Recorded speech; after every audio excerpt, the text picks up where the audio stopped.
जिस यक्षिणी को लोग सिर्फ एक खतरनाक आत्मा समझते थे, असल में वही सबसे ज्यादा टूटा हुआ दिल लेकर जिंदा थी। उसकी खूबसूरती किसी वरदान से कम नहीं थी, लेकिन उसी खूबसूरती ने उसे राजा की हवस का शिकार बना दिया। राजा जिसकी नजर सत्ता से ज्यादा उसकी देह पर थी, और एक राजकुमार जिसने उसकी आत्मा को देखा, न कि उसका रूप। महल की दीवारों के पीछे रची जा रही थी एक ऐसी साजिश जहां प्रेम और वासना आमने सामने खड़े थे। क्या एक यक्षिणी सच में सिर्फ मोह और विनाश का प्रतीक होती है, या फिर वो भी किसी के सच्चे प्रेम की हकदार होती है? जब हवस, शक्ति और प्रेम टकराते हैं, तब जन्म लेती है एक ऐसी कहानी जिसका अंत कोई सोच भी नहीं सकता। विश्व के मध्य भाग में फैला हुआ एक ऐसा राज्य था जिसकी सीमाएं आकाश के नीचे तक फैली प्रतीत होती थीं। उस राज्य का नाम था सुवर्णप्रस्थ, और उसका राजा था महाराज वैदिकराज। सुवर्णप्रस्थ केवल भूमि के विस्तार के कारण नहीं, बल्कि अपार संपत्ति, अनगिनत स्वर्णागारों, हीरों जवाहरात से भरे कोषागारों और अजेय सेनाओं के कारण भी संसार का सबसे समृद्ध राज्य माना जाता था। कहा जाता था कि संसार में यदि कहीं धन की देवी स्थायी रूप से निवास करती थीं, तो वही स्थान सुवर्णप्रस्थ था। महाराज वैदिकराज का स्वर्ण सिंहासन जितना भव्य था, उतना ही कठोर और ठंडा भी था। ठीक वैसा ही जैसा स्वयं राजा का हृदय बन चुका था। 5 वर्ष पूर्व महारानी देवयानी का देहांत हो चुका था। महारानी के जाने के साथ ही राजमहल से केवल एक स्त्री नहीं गई थी, बल्कि संयम, करुणा और संतुलन भी विदा हो गया था। महारानी ही वह शक्ति थीं जो महाराज के भीतर उठने वाले अहंकार और वासना को मौन में ही नियंत्रित कर लेती थीं। उनके जाने के बाद महाराज का स्वभाव दिन प्रतिदिन अधिक चिड़चिड़ा, कठोर और अहंकारी होता चला गया। संसार की सारी संपत्ति होने के बाद भी उनके भीतर एक खालीपन था, जिसे न तो सोने से भरा जा सकता था और न ही सत्ता से। 5 वर्षों से महाराज अपने भीतर उठने वाली कामेच्छा को दबाए हुए थे, परंतु दबा हुआ ज्वालामुखी जितना शांत दिखता है, उतना ही विनाशकारी होता है। महाराज का एकमात्र पुत्र था राजकुमार आर्यव्रत। वही सुवर्णप्रस्थ का उत्तराधिकारी था। पिता और पुत्र के स्वभाव में पृथ्वी और आकाश जितना अंतर था। जहां महाराज वैदिकराज की आंखों में अधिकार और लालसा की चमक थी, वहीं राजकुमार आर्यव्रत की दृष्टि में शांति और मर्यादा का प्रकाश था। राजकुमार रूपवान था, पर उसका सौंदर्य केवल चेहरे तक सीमित नहीं था। वह उसके आचरण में, उसकी दृष्टि में और उसके स्पर्श न करने के संयम में झलकता था। वह स्त्रियों को भोग की वस्तु नहीं, बल्कि सृष्टि की पूर्णता मानता था। यह संस्कार उसे उसकी माता देवयानी से मिले थे, जिनकी स्मृति आज भी उसके हृदय में जीवित थी। महाराज चाहते थे कि राजकुमार शीघ्र विवाह करे, ताकि राजवंश आगे बढ़े और राजमहल फिर से उत्सवों से भर जाए। एक के बाद एक राज्यों की राजकुमारियां सुवर्णप्रस्थ आईं। कोई सौंदर्य में अद्वितीय थी, कोई चतुराई में, कोई राजनीति में दक्ष थी। परंतु राजकुमार आर्यव्रत का मन किसी में भी स्थिर नहीं हुआ। वह किसी ऐसी स्त्री की तलाश में था जो केवल राजमहल की शोभा न बने, बल्कि उसके जीवन की सार्थकता बने। महाराज को यह अस्वीकृति अपमान जैसी लगती थी, परंतु वह खोज जारी रखने को विवश थे। उसी समय सुवर्णप्रस्थ की सीमाओं से दूर घने और रहस्यमय वन में एक अद्भुत सत्ता का निवास था। वह वन साधारण नहीं था। वहां सूर्य का प्रकाश भी छन छन कर आता था और हवा में भी एक अनजानी सुगंध तैरती रहती थी। उसी वन के भीतर एक यक्षिणी रहती थी, जिसका नाम था कामाक्षी। उसका सौंदर्य ऐसा था कि स्वर्ग की अप्सराएं भी उसके सामने फीकी प्रतीत होती थीं। उसका शरीर प्रकृति की सबसे मोहक रचना था, और उसकी आंखों में ऐसा आकर्षण था जो मन की सबसे गहरी परतों को हिला देता था। वह केवल सुंदर नहीं थी, वह कामना का साकार रूप थी। कामाक्षी के पास जो भी आता, उसकी इच्छाएं अनायास ही जाग उठती। व्यापारी, सैनिक, यात्री, यहां तक कि तपस्या में लीन साधु भी उसके दर्शन मात्र से विचलित हो जाते थे। वह किसी को बुलाती नहीं थी, परंतु जो उसे देख लेता, वह स्वयं ही उसकी ओर खींचा चला आता था। कामाक्षी जानती थी कि उसका सौंदर्य वरदान भी है और अभिशाप भी। इसी कारण उसने अपने चारों ओर माया का ऐसा आवरण रच रखा था कि बाहरी संसार को केवल एक साधारण गुफा दिखाई देती थी, जबकि भीतर एक दिव्य और भव्य महल था जो केवल उसी की सत्ता का प्रतीक था। एक दिन राजकुमार आर्यव्रत अपने राज्य का भ्रमण करते हुए उस वन में जा पहुंचे। वह प्रजा की स्थिति स्वयं देखना चाहता था, इसलिए अकेले ही यात्रा कर रहा था। उसी समय उसकी दृष्टि अपने पड़ोसी राज्य के राजा महाराज रुद्रकेतु पर पड़ी, जो चोरी छिपे उसी वन में एक गुफा की ओर बढ़ रहे थे। राजकुमार को यह दृश्य अस्वाभाविक लगा। जिज्ञासा और कर्तव्यबोध ने उसे उस राजा का पीछा करने के लिए विवश कर दिया। जैसे ही वह गुफा के भीतर पहुंचा, उसका चित्त स्तब्ध रह गया। बाहर से साधारण दिखने वाली गुफा भीतर से एक अलौकिक महल में परिवर्तित हो चुकी थी। राजकुमार ने स्वयं को छिपा लिया और वहां घटित हो रहे दृश्य को दूर से देखने लगा। उसने देखा कि एक विशाल सिंहासन पर संसार की सबसे सुंदर स्त्री विराजमान थी और उसके सामने एक शक्तिशाली राजा अपनी संपत्ति, अपना राज्य, यहां तक कि अपना आत्मसम्मान भी दांव पर लगाने को तैयार था। उस दृश्य में लालसा की गंध थी जो राजकुमार के लिए असहनीय थी। उसी क्षण राजकुमार ने अनुभव किया कि यह केवल एक भेंट नहीं, बल्कि एक ऐसी परीक्षा थी जहां धर्म और अधर्म आमने सामने खड़े थे। कामाक्षी भी उस राजा की नीयत को भली भांति समझ चुकी थी। उसकी शांति के पीछे भी एक ज्वालामुखी छिपा था जो किसी भी क्षण फट सकता था। यहीं से उस कहानी का बीज पड़ा जो आगे चलकर प्रेम, त्याग, अहंकार और न्याय के सबसे भयावह और सबसे सुंदर रूप को जन्म देने वाली थी। गुफा के भीतर फैला हुआ वह अलौकिक महल केवल पत्थरों और रत्नों से बना कोई निर्माण नहीं था, बल्कि वह यक्षिणी कामाक्षी की चेतना और माया का प्रतिरूप था। उसकी दीवारों पर झिलमिलाती रोशनी किसी दीपक से नहीं, बल्कि उसकी शक्ति से उत्पन्न हो रही थी। सिंहासन पर बैठी कामाक्षी का सौंदर्य स्थिर नहीं था। वह हर क्षण बदलता हुआ प्रतीत होता था, जैसे प्रकृति स्वयं उसके रूप में सांस ले रही हो। उसके चारों ओर फैला वातावरण कामना से भरा हुआ था, परंतु उस कामना पर उसका पूर्ण नियंत्रण था। महाराज रुद्रकेतु उस सिंहासन के समीप खड़े होकर अपनी मर्यादा, अपने राज्य और अपने कर्तव्य सब कुछ भूल चुके थे। वर्षों से दबाई गई वासना अब उनके विवेक पर हावी हो चुकी थी। संसार की कोई भी शक्ति उन्हें उस क्षण रोक नहीं सकती थी। उनका मन केवल एक ही दिशा में बह रहा था और वही बहाव उन्हें धीरे धीरे अधर्म की गहराई में ले जा रहा था। कामाक्षी ने उस क्षण उनकी मानसिक अवस्था को भली भांति पहचान लिया था। वह जानती थी कि यह केवल एक व्यक्ति नहीं, बल्कि सत्ता और वासना के गठजोड़ का परिणाम है। जब रुद्रकेतु की लालसा हिंसा की सीमा छूने लगी, तब उस गुफा की वायु में भी असंतुलन फैलने लगा। राजकुमार आर्यव्रत, जो अब तक छिपकर सब देख रहा था, उसके भीतर धर्म का ज्वार उठ चुका था। उसके लिए यह केवल एक स्त्री की रक्षा का प्रश्न नहीं था, बल्कि एक राजा द्वारा किए जा रहे पाप का प्रतिकार था। जिस क्षण उसने उस अन्य राजा की नीयत को हिंसक होते देखा, उसी क्षण उसका संयम टूट गया। वह सामने आया और उस दृश्य में पहली बार किसी ने वासना के विरुद्ध धर्म का स्वर खड़ा किया। आर्यव्रत का आचरण और उसकी चेतना ऐसी थी कि उसकी उपस्थिति मात्र से ही वातावरण बदलने लगा। उसके भीतर न क्रोध था और न ही अहंकार, बल्कि एक स्थिर नैतिक शक्ति थी जो किसी भी अस्त्र से अधिक प्रभावशाली थी। उसके विचारों की तीव्रता और धर्म की स्पष्टता ने रुद्रकेतु के भीतर वर्षों से जमी धूल को हिला दिया। उस राजा के भीतर कहीं न कहीं दबा हुआ विवेक जाग उठा। उसे पहली बार यह बोध हुआ कि जिस मार्ग पर वह चल पड़ा है, वह केवल उसका नहीं, बल्कि उसकी प्रजा और उसके वंश का भी विनाश है। कामाक्षी यह सब देख रही थी। पहली बार उसके सामने कोई ऐसा पुरुष था जिसकी दृष्टि में न वासना थी, न भय और न ही लालच। वह उसे केवल एक स्त्री के रूप में नहीं, बल्कि एक सत्ता के रूप में देख रहा था, और वह सत्ता सम्मान के योग्य थी। रुद्रकेतु अंततः अपने ही बोझ तले दबकर वहां से लौट गया।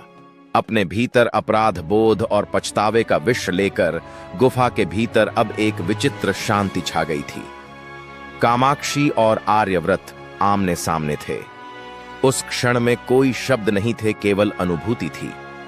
कामाक्षी ने अपने जीवन में असंख्य पुरुष देखे थे, परंतु उनमें से कोई भी उसे इस प्रकार विचलित नहीं कर पाया था। आर्यव्रत का सौंदर्य केवल उसके शरीर में नहीं, बल्कि उसके संयम और उसके धर्म में था। वह शक्ति जो अब तक केवल दूसरों को मोहित करती आई थी, स्वयं पहली बार किसी के प्रति आकर्षित हो रही थी। कामाक्षी ने अनुभव किया कि उसका अस्तित्व केवल माया और कामना तक सीमित नहीं है, उसके भीतर भी प्रेम का बीज अंकुरित हो सकता है। वह जो अब तक पुरुषों की दुर्बलता देखती आई थी, आज एक ऐसे पुरुष के सामने खड़ी थी जो दुर्बलता नहीं बल्कि संतुलन का प्रतीक था। यह अनुभव उसके लिए नया था, भयावह भी और सुंदर भी। आर्यव्रत ने भी उस क्षण यह समझ लिया कि कामाक्षी केवल एक यक्षिणी नहीं है, उसके भीतर करुणा है, विवेक है और त्याग की क्षमता भी है। उसके लिए वह वन की माया नहीं बल्कि एक ऐसी स्त्री बन चुकी थी जो उसके जीवन के रिक्त स्थान को भर सकती थी। यह आकर्षण अचानक नहीं था बल्कि एक गहरे सम्मान से जन्मा था। यहीं से दोनों के जीवन की दिशा बदल गई। कामाक्षी ने अपने अस्तित्व पर पहली बार प्रश्न उठाया, क्या वह केवल एक माया है जो दूसरों की इच्छाओं को परखने के लिए बनी है, या वह भी किसी के साथ एक साधारण जीवन जी सकती है? आर्यव्रत के साथ उसका यह मिलन किसी योजना का परिणाम नहीं था बल्कि नियति की गूढ़ रचना थी। कुछ समय बाद उसी वन की शांति में कामाक्षी ने आर्यव्रत के समक्ष अपने जीवन का सबसे कठिन प्रस्ताव रखा। वह प्रस्ताव केवल विवाह का नहीं था बल्कि दो संसारों के मिलन का था। एक ओर माया और शक्ति से भरी यक्षिणी और दूसरी ओर धर्म और मर्यादा से बंधा राजकुमार। आर्यव्रत के लिए यह प्रस्ताव जितना मोहक था उतना ही भयावह भी। आर्यव्रत ने अपने भीतर गहन चिंतन किया। वह जानता था कि यदि कामाक्षी उसके जीवन में आती है तो यह केवल प्रेम नहीं बल्कि एक महान उत्तरदायित्व होगा। अंततः उसने वह निर्णय लिया जिसने कहानी को एक नए मोड़ पर ला खड़ा किया। उसने विवाह स्वीकार किया, परंतु एक शर्त के साथ जो केवल प्रेम की नहीं बल्कि त्याग की परीक्षा थी। कामाक्षी के लिए वह शर्त किसी वज्रपात से कम नहीं थी। अपनी समस्त मायावी शक्तियों का त्याग करना, अपनी पहचान का एक बड़ा भाग छोड़ देना और एक साधारण स्त्री बनकर मानव संसार में प्रवेश करना। यह उसके लिए धर्म संकट था, परंतु प्रेम ने उसे साहस दिया। उसने अपनी समस्त शक्तियों को एक दिव्य मणि में कैद कर लिया, यह जानते हुए कि यह निर्णय भविष्य में उसके जीवन की सबसे बड़ी परीक्षा बनेगा। यही वह क्षण था जब एक यक्षिणी ने स्वयं को प्रेम के लिए त्याग दिया और एक राजकुमार ने अपने भाग्य को स्वीकार किया, बिना यह जाने कि आगे क्या भयावह सत्य उसका इंतजार कर रहा है। कामाक्षी के लिए वन से विदा लेना केवल स्थान परिवर्तन नहीं था बल्कि अपने अस्तित्व के एक युग का अंत था। जिस वन में उसकी माया सांस लेती थी, जहां हर वृक्ष उसकी शक्ति को पहचानता था, वही वन अब पीछे छूट रहा था। आर्यव्रत के रथ पर बैठते समय उसने पहली बार स्वयं को साधारण अनुभव किया। बिना किसी आवरण के, बिना किसी अलौकिक प्रभा मंडल के, उसकी शक्तियां अब उस दिव्य मणि में कैद थीं जिसे उसने अपने मंगल सूत्र में पिरो लिया था। वह मणि केवल शक्ति का भंडार नहीं थी बल्कि उसके त्याग की साक्षी थी। सुवर्ण प्रस्थ में उनका आगमन किसी उत्सव से कम नहीं था। नगर के द्वार स्वर्ण ध्वजों से सजे थे और प्रजा के चेहरे पर उत्सुकता और प्रसन्नता का मिश्रित भाव था। आर्यव्रत को देखकर लोगों के मन में विश्वास जागता था और कामाक्षी को देखकर विस्मय। उसका सौंदर्य अब भी वैसा ही था, परंतु उसमें अब माया का भय नहीं बल्कि मानवता की कोमलता थी। वह सौंदर्य जो अब किसी को बांधता नहीं था बल्कि शांत करता था। महाराज वैदिक राज ने जब पहली बार कामाक्षी को देखा तो उनका हृदय एक क्षण के लिए ठिठक गया। वर्षों से दबाई गई वासना जैसे किसी ने अचानक जगा दी हो।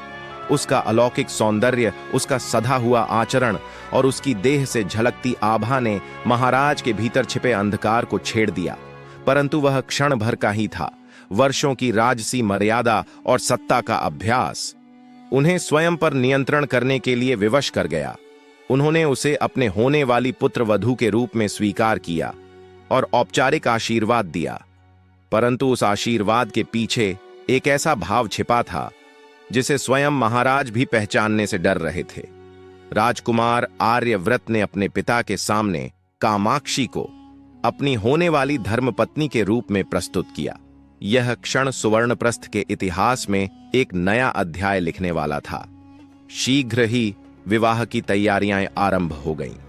स्वर्ण महल फिर से दीपों की रोशनी से जगमगा उठा।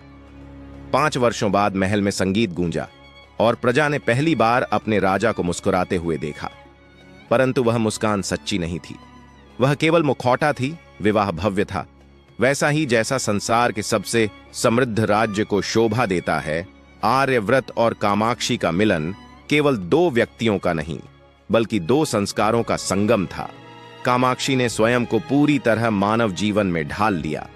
वह महारानी के दायित्वों को समझने लगी, प्रजा के बीच जाने लगी और सुवर्णप्रस्थ के हर कोने में उसकी करुणा की छाया फैलने लगी। प्रजा ने शीघ्र ही उसे अपनी महारानी के रूप में स्वीकार कर लिया। उसके आने से राज्य में केवल समृद्धि ही नहीं, बल्कि संतुलन भी लौट आया। कुछ महीनों बाद महाराज वैदिक राज ने राजगद्दी आर्यव्रत को सौंप दी। यह निर्णय उन्होंने राज्य की भलाई के नाम पर लिया, परंतु उनके भीतर कहीं यह भी था कि सत्ता का बोझ उतरने के बाद उनकी दबी हुई इच्छाएं और उग्र होकर बाहर आ सकती थीं। आर्यव्रत ने एक आदर्श राजा के रूप में शासन संभाला। उसका न्याय निष्पक्ष था और उसकी नीतियां करुणा से भरी हुई थीं। कामाक्षी उसके साथ कंधे से कंधा मिलाकर राज्य के कार्यों में सहभागी बनी।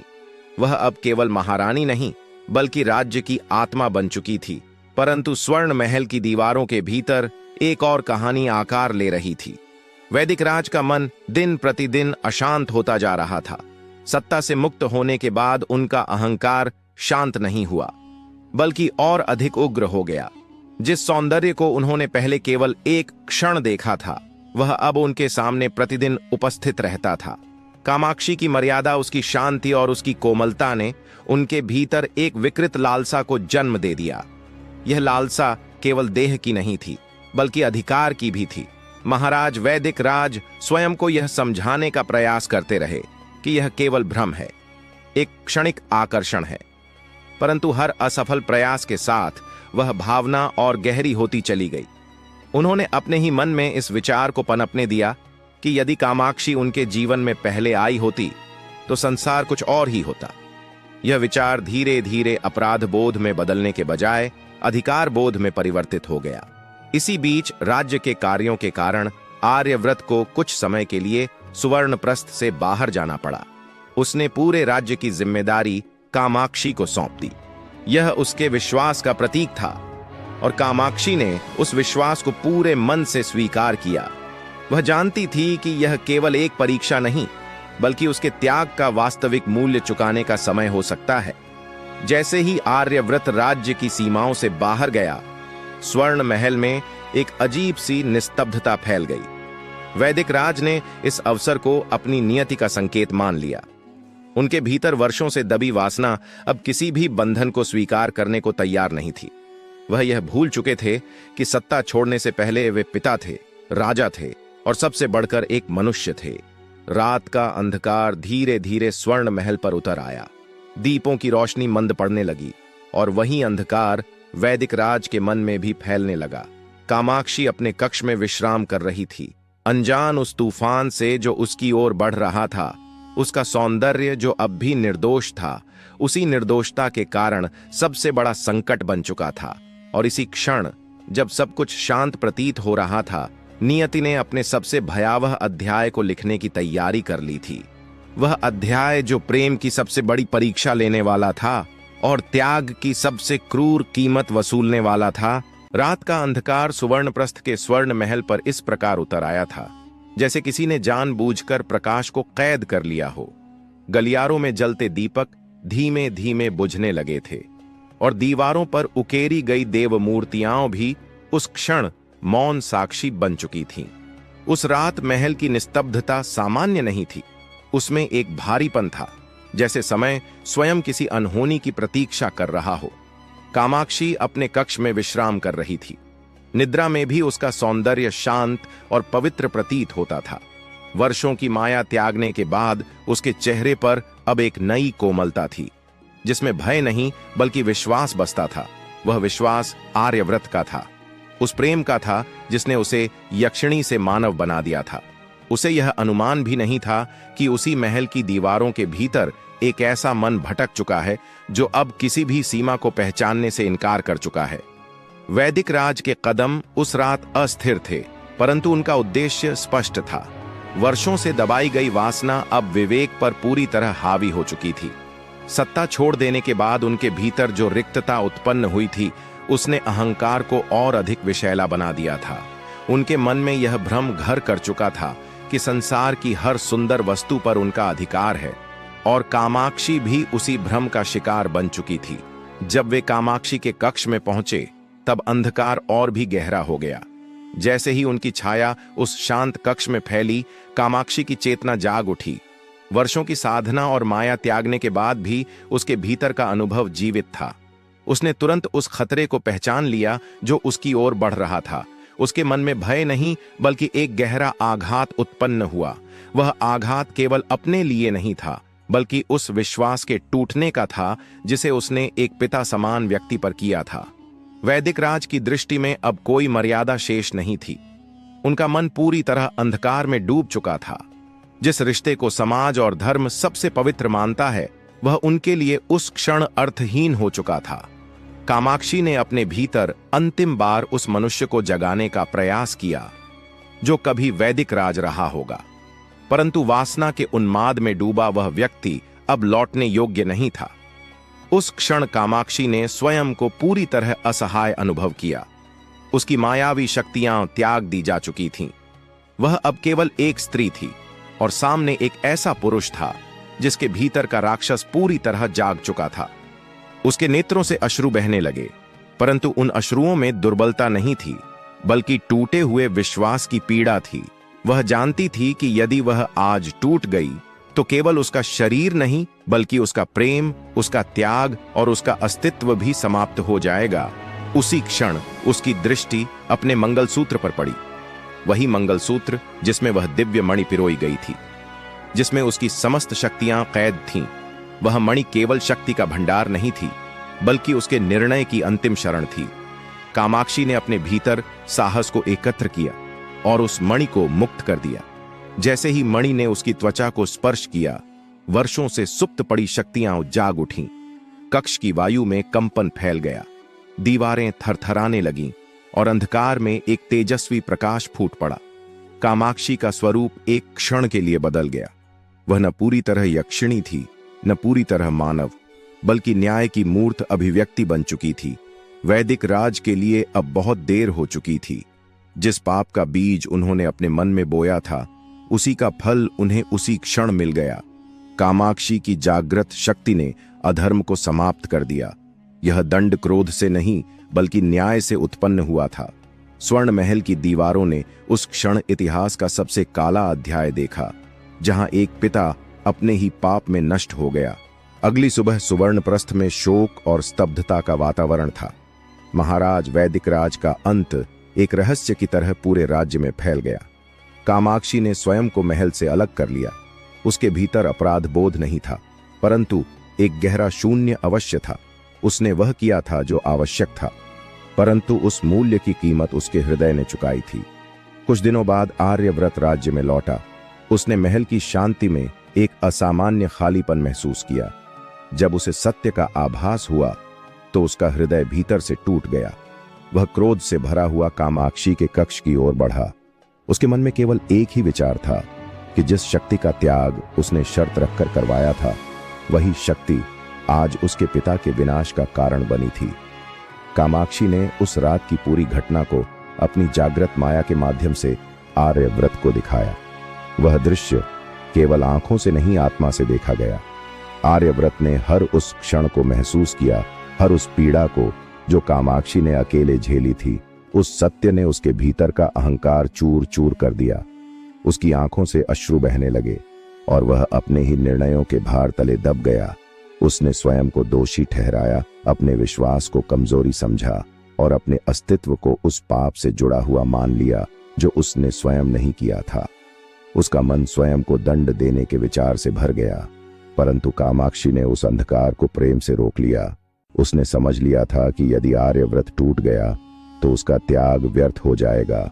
उस रात के बाद दोनों के जीवन में कुछ भी पहले जैसा नहीं रहा, परंतु वह टूटन विनाशकारी नहीं थी।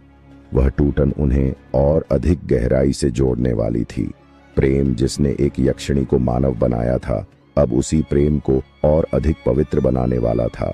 कहानी अब अपने अंतिम अध्याय की ओर बढ़ रही थी, जहां पीड़ा से जन्मा प्रकाश पूरे राज्य को एक नया संदेश देने वाला था। समय धीरे धीरे सुवर्णप्रस्थ के घावों पर मरहम लगाने लगा। वैदिक राज के अंत के बाद राज्य में जो शून्य उत्पन्न हुआ था, वह केवल सत्ता का नहीं बल्कि विश्वास का भी था। प्रजा ने पहली बार यह समझा कि स्वर्ण सिंहासन जितना चमकदार होता है, उसके भीतर उतना ही अंधकार छिपा हो सकता है। उस अंधकार से उबरने की जिम्मेदारी अब पूरी तरह आर्यव्रत और कामाक्षी के कंधों पर थी। आर्यव्रत ने स्वयं को लंबे समय तक भीतर से परखा। उसे यह बोध हुआ कि धर्म केवल बाहरी आचरण नहीं, बल्कि हर उस क्षण का उत्तरदायित्व है जब कोई दूसरा असहाय हो। वह यह भी समझ गया कि अंधकार केवल बाहरी शत्रुओं से नहीं आता, बल्कि कभी कभी वह अपने ही रक्त और संबंधों से जन्म लेता है। यह स्वीकार करना उसके लिए पीड़ादायक था, परंतु इसी स्वीकार ने उसे एक साधारण राजा से महान शासक बना दिया। कामाक्षी के लिए यह काल और भी कठिन था। उसने जिस संसार के लिए अपनी शक्तियों का त्याग किया था, उसी संसार ने उसे सबसे गहरी पीड़ा दी थी। परंतु वह टूटकर बिखरी नहीं, उसके भीतर अब भी वही शक्ति थी। पर वह शक्ति अब माया की नहीं, बल्कि धैर्य और विवेक की थी। उसने उस मणि को फिर से अपने मंगलसूत्र में पिरो दिया, पर इस बार उसे यह झांत था कि शक्ति का सही स्वरूप नियंत्रण में नहीं, बल्कि सही समय पर सही निर्णय में होता है। धीरे धीरे कामाक्षी ने स्वयं को फिर से राज्य के कार्यों में झोंक दिया। उसने प्रजा के दुहक को सुना, उनके बीच बैठी और उन स्त्रियों को विशेष संरक्षण दिया जिनकी आवाज अक्सर सत्ता के गलियारों में दबा दी जाती थी। सुवर्णप्रस्थ में पहली बार न्याय केवल दंड नहीं, बल्कि सुरक्षा का भाव बनकर उभरा। आर्यव्रत के शासन में कानून कठोर नहीं बल्कि संतुलित था, और कामाक्षी की उपस्थिति ने उसे करुणा का आधार दिया। समय के साथ सुवर्णप्रस्थ की पहचान बदलने लगी।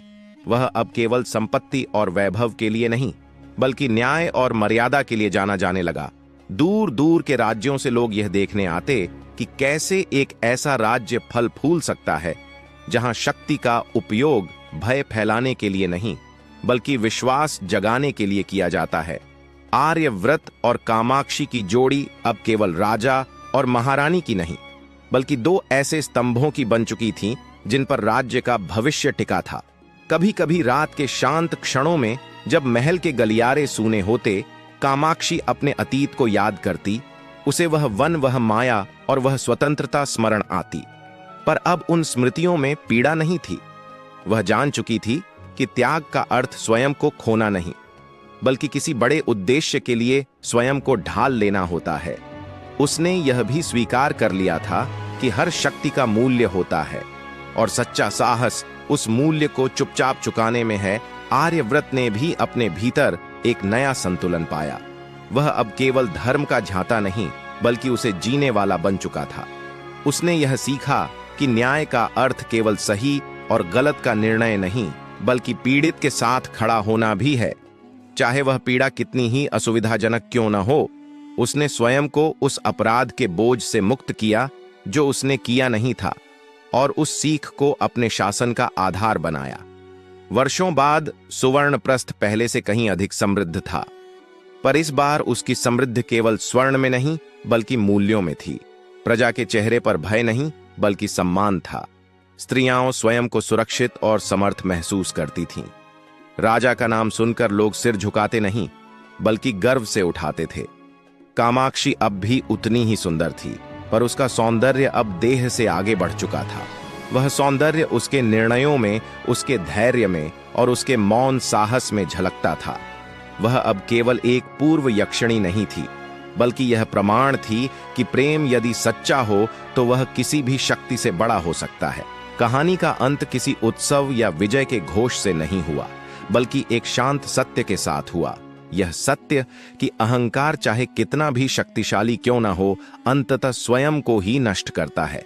यह भी कि वासना जब विवेक से रहित हो जाती है तो वह संबंधों, धर्म और सत्ता तीनों को भस्म कर देती है। और सबसे महत्वपूर्ण यह कि सच्चा प्रेम त्याग मांगता है, पर बदले में वह ऐसा प्रकाश देता है जो अंधकार के सबसे गहरे कोनों को भी उजागर कर देता है। सुवर्णप्रस्थ का इतिहास इस कहानी को केवल एक कथा के रूप में नहीं, बल्कि एक चेतावनी और एक आदर्श के रूप में याद रखता है। यह कथा बताती है कि शक्ति का मूल्य तभी है जब वह मर्यादा से बंधी हो, और प्रेम तभी पवित्र है जब वह सम्मान से जन्म ले। और इसी संदेश के साथ राजकुमार आर्यव्रत, यक्षिणी से महारानी बनी कामाक्षी और अहंकार में डूबे वैदिक राज की कहानी समय के पन्नों में अमर हो गई। एक ऐसी कहानी जो हर युग को यह स्मरण कराती है कि सच्चा राज्य स्वर्ण से नहीं, चरित्र से बनता है। यदि आपको यह कहानी पसंद आई हो तो लाइक करना न भूलें और ऐसे ही और भी कहानियों के लिए सब्सक्राइब करें। कमेंट्स में हमें बताएं कि आपको कहानी का कौन सा हिस्सा सबसे ज्यादा प्रेरणा देने वाला लगा। और हाँ, बेल आइकन दबाना न भूलें ताकि आपको हर नई कहानी का अपडेट सबसे पहले मिले।